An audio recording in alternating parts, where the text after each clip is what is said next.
আল্লাহর কি বিচার যে আদরের সন্তান নিজের জন্মদাতা বাবার মাকে চিরতরে দুনিয়া থেকে সরিয়ে দিয়েছিল, আজ ১৩ বছর পর জেলের ভেতর তার সাথে ঘটেছে ভয়ানক সব কাণ্ড। কাশিমপুর মহিলা কারাগারে ৪ দেয়ালের ভেতর দিনরাত কেঁদেও মাফ পাচ্ছে না ঐশী। হ্যাঁ, সেই ঐশী রহমান। বিলাসবহুল জীবন কাটানো পুলিশ কর্মকর্তার মেয়ের আজ জেলের ভেতর এমন করুণ অবস্থা হয়েছে যা শুনলে গায়ে কাঁটা দিয়ে উঠবে। ২০১৩ সালে ঢাকার চামেলিবাগে ঘটে যাওয়া সেই ভয়ানক ঘটনার পর কেটে গেছে দীর্ঘ ১৩টি বছর। নিজের বাবা মাকে চিরতরে সরিয়ে দেওয়ার পর আজ এত বছর পরে জেলের ভেতরে কেমন কাটছে কপাল পোড়া ঐশীর দিনকাল। আল্লাহর গজব কি সত্যি নেমে এসেছে তার জীবনে? জেলের ভেতর তার বর্তমান অজানা অবস্থা আর গোপন সব তথ্য যে কারো রাতের ঘুম যেন হারাম করে দেবে।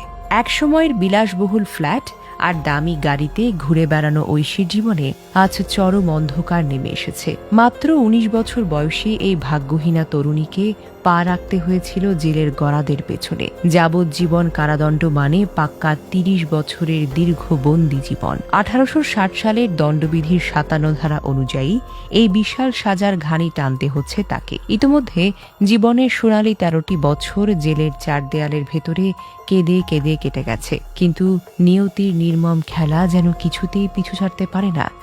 এখনো বাকি আছে আরো ১৭ বছরের নিঃসঙ্গ আর দম বন্ধ করা এক বন্দি জীবন। একটু ভেবে দেখুন তো, যখনই নারী জেলের উঁচু দেয়াল পার করে মুক্ত আকাশে শ্বাস নেবে, তখন তার বয়স গিয়ে ঠেকবে ৪৯ বছরে। একটা মেয়ের জীবনের সবচেয়ে সুন্দর সময় তো তার যৌবনকাল। সেই যৌবন জেলের ভেতরে হা হুতাশ আর বুক ফাটা আর্তনাদ করে একেবারে শেষ হয়ে যাচ্ছে। ৪৯ বছর বয়সে জেল থেকে বের হয়ে কি পাবে চামেলিবাগের সে ঐশী? পরিবার নেই, আপনজন নেই, রূপ নেই, যৌবন নেই, সবই তো শেষ। একেই হয়তো বলে চরম খেসারত। নিজের ভুলের চরম মাসুল দিয়ে আজ সে অথই সাগরে হাবুডুবু খাচ্ছে। এই পরিণতি যেন পৃথিবীর সবচাইতে বড় অভিশাপ হয়ে দাঁড়িয়েছে। কারাসূত্রে অবশ্য জানা গেছে, জেলের ভেতরে নিয়ম শৃঙ্খলা মেনে চলে গেলে সরকার হয়তো কিছুটা সময় মওকুফ করতে পারে, কিন্তু তাতেও কি হারানো যৌবন ফিরে পাওয়া কোনোদিন সম্ভব? জীবনে যে চরম ক্ষতি তার হয়ে গেছে তা কি কখনো পূরণ করা সম্ভব? চারপাশের দেয়ালগুলো যেন প্রতিদিন তাকে উপহাস করে। বিলাসী জীবনের এমন করুণ পতন দেখে যে কেউ যেন থ হয়ে যাবে। ফিরে যাওয়া যাক ২০১৩ সালের ১৬ আগস্টের সেই কাল রাত্রিতে। ঢাকার চামেলিবাগের একটি ফ্ল্যাট থেকে উদ্ধার করা হয় পুলিশ কর্মকর্তা মাহফুজুর রহমান ও তার স্ত্রীর নিথর দেহ।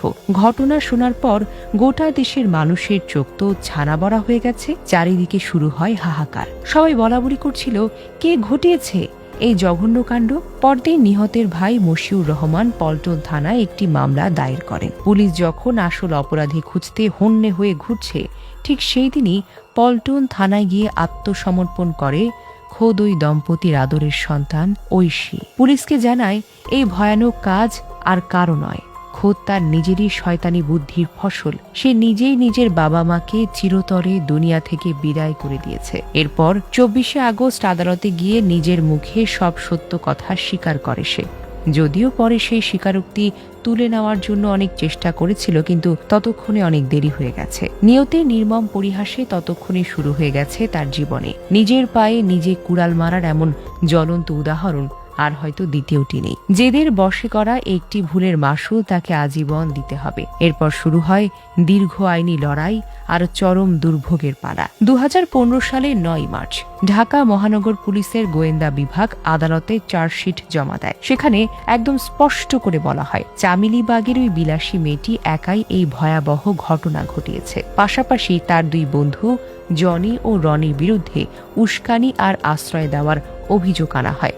এমনকি ওই বাসার গৃহকর্মী সুমির বিরুদ্ধেও প্রমাণ লোপাটের নিয়ে শিশু আইনে আলাদা একটি চার্জশিট দেওয়া হয়েছে, যা দ্রুত বিচারের জন্য ট্রাইব্যুনালে পাঠিয়ে দেওয়া হবে। একই বছরের ১২ই নভেম্বর নিম্ন আদালত থেকে চরম এক দুঃসংবাদ আসে। বাবা মাকে দুনিয়া থেকে চিরতরে সরিয়ে দেওয়ার অপরাধে তাকে দেওয়া হয় সর্বোচ্চ সাজা। বন্ধু রনি পায় ২ বছরের জেল, আর জনি কোনো দোষ প্রমাণ না হওয়ায় বেকাসুর খালাস পেয়ে যায়। সর্বোচ্চ সাজার রায় ঘোষণার পর যেন ঐশীর মাথার উপর আকাশ ভেঙে পড়ে। এরপর 1 বছর 6 মাস আসামিদের জন্য নির্ধারিত অন্ধকার সেলে দিন কাটাতে হয়েছিল তাকে। সে এক অবর্ণনীয় যন্ত্রণার সময়। প্রতিটি সেকেন্ড যেন মনে হচ্ছিল এখনই হয়তো ডাক পড়বে, তার জীবনের গল্প শেষ হয়ে যাবে। অন্ধকার সেলে কাটানো সেই দিনগুলো ছিল একেবারে শিউরে ওঠার মতো। পরে এই রায়ের বিরুদ্ধে আপিল করলে 2017 সালের 5 জুন হাইকোর্ট তার সর্বোচ্চ সাজা কমিয়ে যাবজ্জীবন কারাদণ্ড দেয়। কিন্তু কেন হাইকোর্ট তার জন্য সর্বোচ্চ সাজা কমালো? এর পেছনে রয়েছে 5টি বড় কারণ, যা শুনলে অনেকেই চমকে যাবেন। প্রথমত, এই কপাল পড়া ঐশী কোনো পূর্ব পরিকল্পনা বা সুস্পষ্ট উদ্দেশ্য ছাড়া মানসিকভাবে অসুস্থ অবস্থায় এই ভয়াবহ কাণ্ড ঘটিয়েছিল। দ্বিতীয়ত, বঙ্গবন্ধু শেখ মুজিব মেডিকেল কলেজের বিশ্ববিদ্যালয়ের প্রতিবেদন অনুযায়ী তার পরিবারে আগে থেকেই মানসিক অসুস্থতার পুরনো ইতিহাস ছিল। তাই নিজের দাদি ও মামা মানসিকভাবে ভীষণ বিপর্যস্ত ছিলেন। পাশাপাশি সে নিজেও অ্যাজমা সহ নানান রকমের রোগে ভুগত।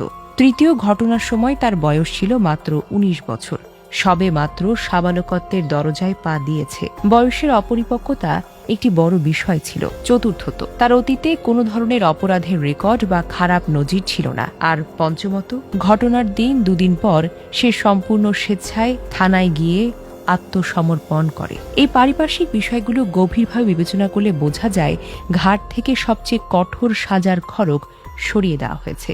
আইন অন্ধ হলেও পরিস্থিতির বিচার ঠিকই করে। এই 5টি কারণেই মূলত সে একেবারে চিরতরে হারিয়ে যাওয়ার হাত থেকে বেঁচে যায়। বর্তমানে গাজীপুর কাশিমপুর মহিলা কারাগারে 7 নম্বর ওয়ার্ডে কাটছে তার একদম সাদামাটা এবং চরম নিঃসঙ্গ জীবন।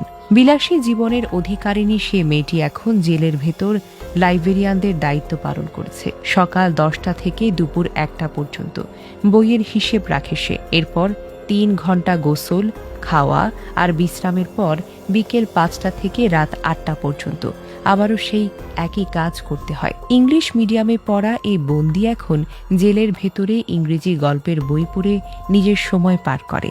অন্যদিকে তার শ্বাসকষ্ট বা অ্যাজমার কষ্ট সবসময় যেন লেগেই থাকে। এমনিতেই সে কথা বলে খুব কম, চুপচাপ নিজের মতো করেই থাকে। জেলের অন্য বন্দীদের সঙ্গে খুব একটা মিশতেও দেখা যায় না তাকে। মাঝে মাঝে জেলের ভেতর একা একা এদিক ওদিক ফুলের বাগানের পরিচর্যা করে। যদিও এটা তার জন্য কোনো বাধ্যতামূলক কাজ নয়, তবুও হয়তো মনের শান্তি খুঁজতেই বাগানের সময় কাটায় সে। ফুলের গাছের যত্ন নেওয়ার সময় হয়তো তার নিজের ফেলে আসা সুন্দর দিনগুলোর কথা মনে পড়ে যায়। তখন বুকের ভেতরটা হু হু করে ওঠে। আফসোসের আগুনে প্রতিদিন পুড়তে হয় তাকে, কিন্তু সে কান্না শোনার বা দেখার কেউ নেই। জীবনের সবচাইতে বড় আফসোস হলো আপন স্বজনদের প্রত্যাখ্যান। জেলের ভেতর তাকে দেখতে মায়ের দিকে নানা নানির আত্মীয়রা মাঝে মাঝে এলেও বাবার দিক থেকে দাদা দাদির কোনো আত্মীয় আজ পর্যন্ত তার মুখ দর্শন পর্যন্ত করেনি। আপনজনদের এই বয়কট আর প্রত্যাখ্যান তাকে দিন রাত বিবেকের দংশনে পোড়াচ্ছে। কুল কিনারা হায়া এই তরুণী আজ চোখের জলে বুক ভাসালেও তার চোখের জল কেউ মুছতে আসে না। এই একাকিত্ব যেন তার কাছে এক জীবন্ত অভিশাপ। যতই দিন যায় মুক্তির প্রহর গুনছে ঐশী, কিন্তু সেই মুক্তির পথ সে এখনো অনেক দূরের ব্যাপার। দীর্ঘ 17 বছর এখনো তাকে অন্ধকারের ভেতরেই কাটাতে হবে।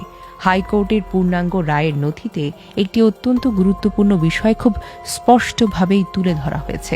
পুলিশ বাবা আর ডেস্টিনিতে চাকরি করা মা দুজনেই নিজেদের জীবন জীবিকা নিয়ে এত বেশি ব্যস্ত ছিলেন যে নিজের সন্তানকে একদম সময় দেননি। পিতামাতা হলেন যে কোনো সন্তানের জীবনের একদম প্রাথমিক শিক্ষক। তাদের উচিত সন্তানের জন্য ভালো একটা পরিবেশ নিশ্চিত করা, পর্যাপ্ত সময় দেওয়া।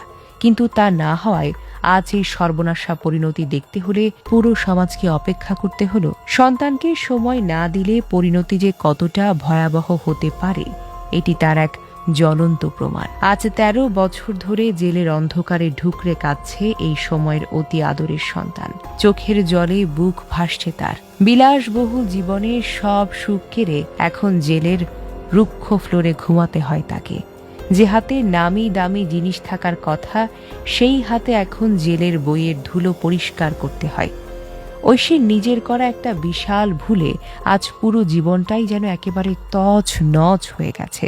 বাবা মায়ের অবহেলা একটি জীবনকে যে কোথায় নামিয়ে আনতে পারে ভাবলেও তো গাটা শিউরে ওঠে। এই নিঃসঙ্গ কারাজীবন হলো তার জীবনের সবচাইতে বড় শিক্ষা, যা তাকে প্রতিদিন শেষ করে দিচ্ছে। সব মিলিয়ে এই করুণ কাহিনী যেন সমাজের প্রতিটি পরিবারের জন্য এক বিশাল সতর্কবার্তা নিয়ে আসে।